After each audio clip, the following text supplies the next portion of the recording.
Hi everybody, welcome to a process video for you guys. I have a ton of process videos for you guys and I'm just in the process of voice overing them. So they should be up this weekend, hopefully, or next week.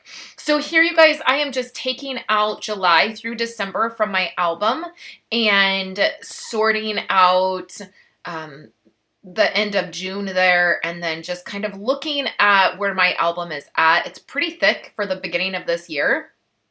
That happens. At the end of last year, my album was not very thick. So there is no really rhyme or reason, I guess. It just depends on how much I am adding. I have a lot of inserts at the beginning of this year.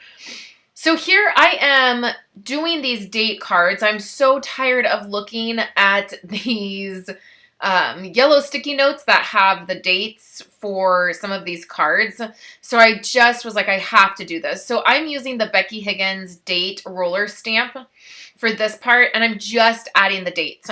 So there was literally nothing else that needed to be done. I just needed to add those dates, and sometimes I just haven't, got the date stamp out, and so they were lingering. So you'll see here, I'm so excited to have that done. Like, I don't have to look at that anymore. So again, I'm just going through and double checking. I had not journaled since February, since like week 6. So that is also something that I caught up on. And I think it's always good to go back and just double check to make sure there's nothing lingering.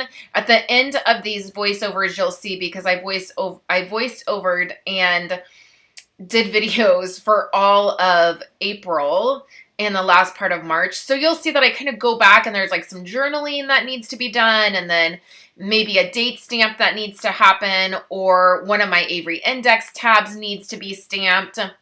One thing that I realized in doing all of this last weekend, so I got caught up on my album last weekend, is I kind of I don't know what the word is, like maybe restless. I really was like feeling pressured and getting restless doing it and feeling like I was just repeating the same thing over, and I was starting to get frustrated. And so what I do realize is that it is better for me if I try to stay caught up on it and I leave my album out. When I get this far behind, it just creates some frustrations that maybe aren't necessary. But what do you do when you get behind? Like, things have just been busy, right? So I shared right there, I do have my project 18 photos that are sitting there. And then here I am doing an insert for Easter. So I just took a design A and I cut it in half. And then I wanted to use these photos. I took a photo of each of the kids in these funny bunny glasses. And so I thought that would be a great insert for our family album. The rest of the photos I took of them with their little Easter treats, and the rest of the day ended up going into their album, which their albums are really, really behind as well. It's kind of my goal maybe to take each weekend and catch up on one set of albums. So I'm caught up on my family album.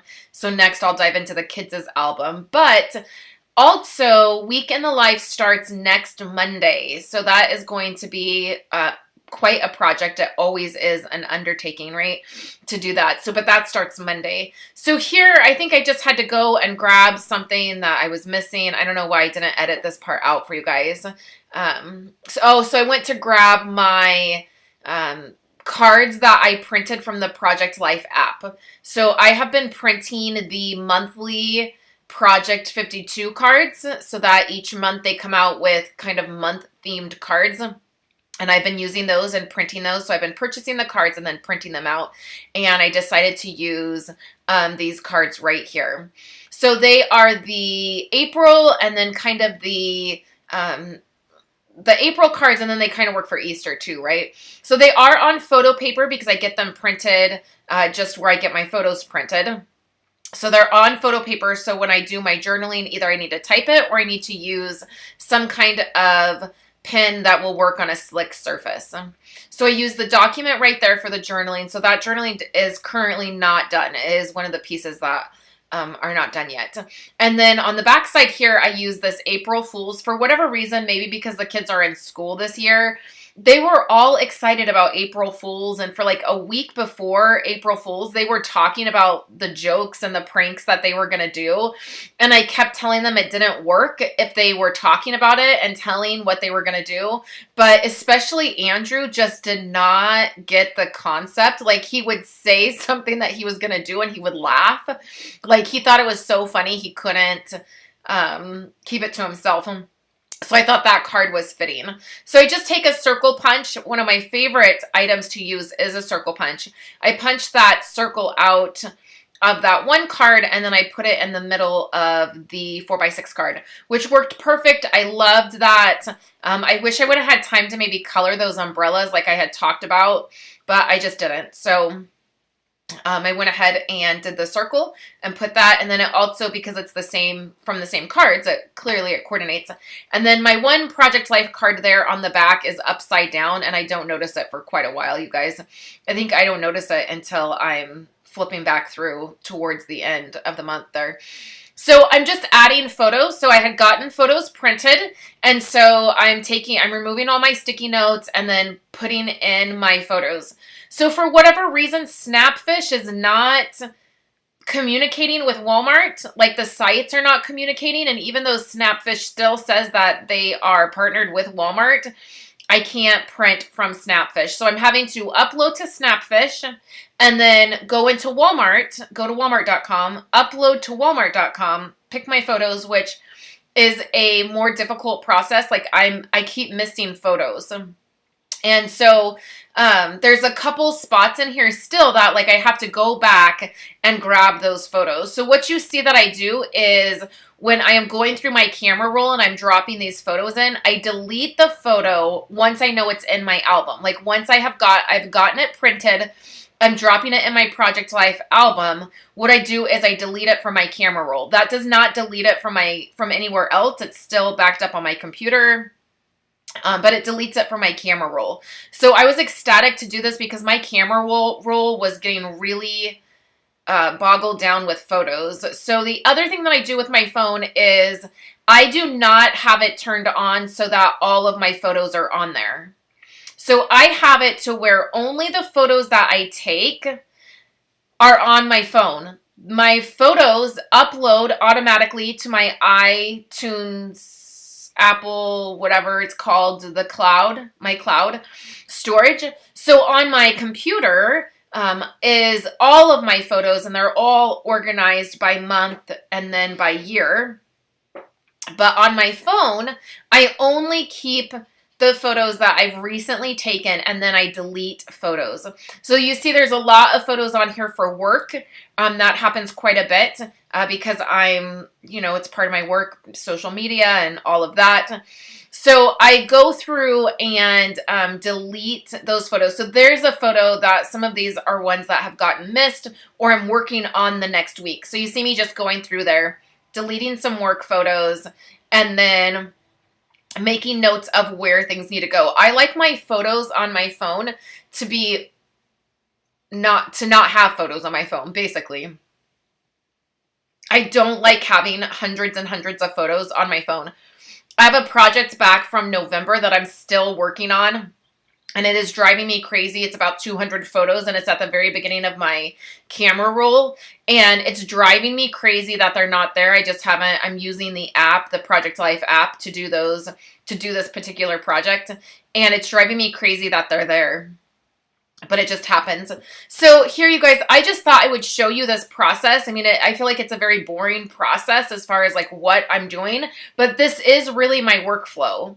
So it helps me to not have a bunch of photos on my phone. And then it also helps me to know what is already in my album and what is backed up. So if I delete the photo from my phone, that means I've backed it up on my computer, and then it is also backed up in 2 other places. So that is helpful for me.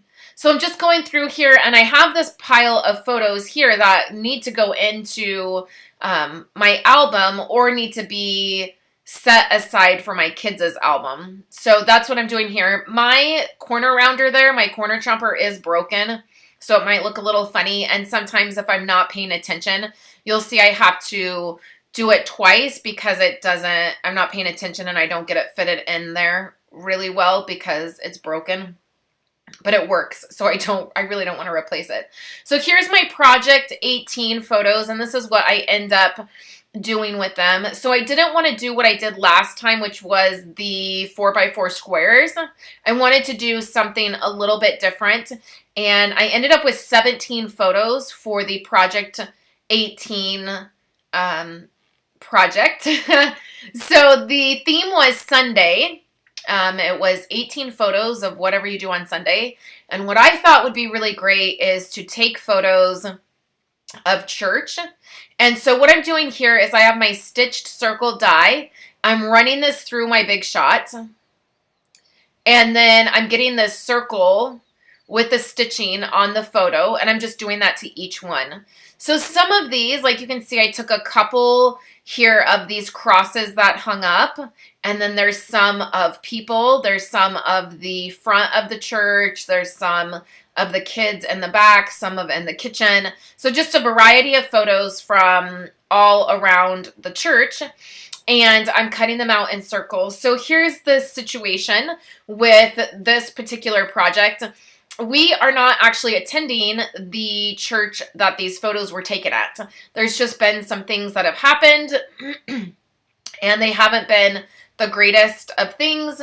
And so what I wanted to do is kind of tell the story of what has been going on.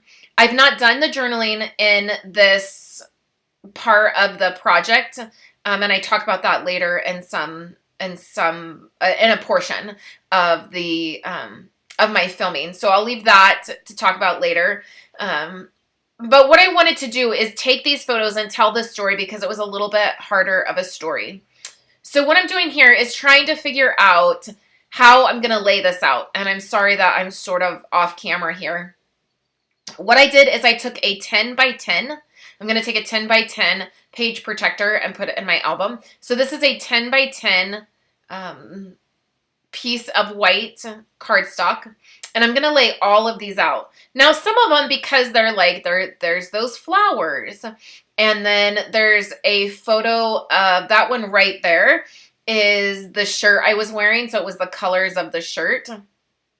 So some of these, I don't mind if they're tucked behind the photos a lot because they're not really a photo that I maybe necessarily need everything to see. But the photos of the people or that pray more, worry less, those are ones I'm going to want to be more on the forefront. So the funny thing is that I lay all of this out here and I'm trying to figure out kind of how I want to do it. And I know I'm going to snip off some edges so that if they're hanging off the edge, it's okay. But it ends up looking nothing like this once I actually start using adhesive and putting them down. Originally, I had thought having the corner right down there would be really great. I could do something, some journaling or another image or something. It does not end up working like that. So here it is after I put everything down.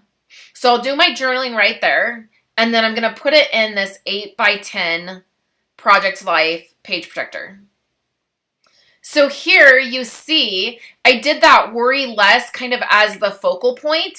And then I do end up doing some embellishing, which I really end up liking on the Project Life 18 spread that I did not maybe realize that I would end up doing. So the 10 by 10 page protectors do not fit in your album. The holes don't line up. So you just have to repunch a couple of the holes. I use this punch right here. It's this crocodile. It punches through anything. I love it. I just use the other page protector as a guide and I punch through that. And then you can put those back in. So I do really like the way this came out, but you can see it turned out nothing like my original, the way I had everything originally laid out. It just didn't, I don't think it ever does. When you're laying things out like that, I just don't think it ever turns out that way. So I will have more process videos for you guys coming up. I will have process videos for all of April and catching up on journaling and sharing that with you. And then I'll share photos of how our family album is turning out. I hope you guys enjoyed seeing this, and I will catch you next time.